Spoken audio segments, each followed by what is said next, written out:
So guys, today we're studying the bass sounds at the end of the English language. Flower, power, dower, lover, cover, never. As you can see, we have the verb sounds at the ends. They're easy to study and hope you study the spellings as well. It is fun to study. Flower is pretty. Power is with God. Dower is a city. Lover is cute.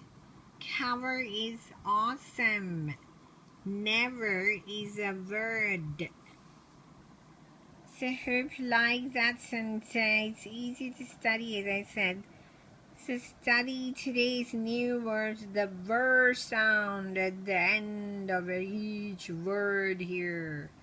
Flower, power, dower, lover, cover, never. Thank you for watching. Bye-bye.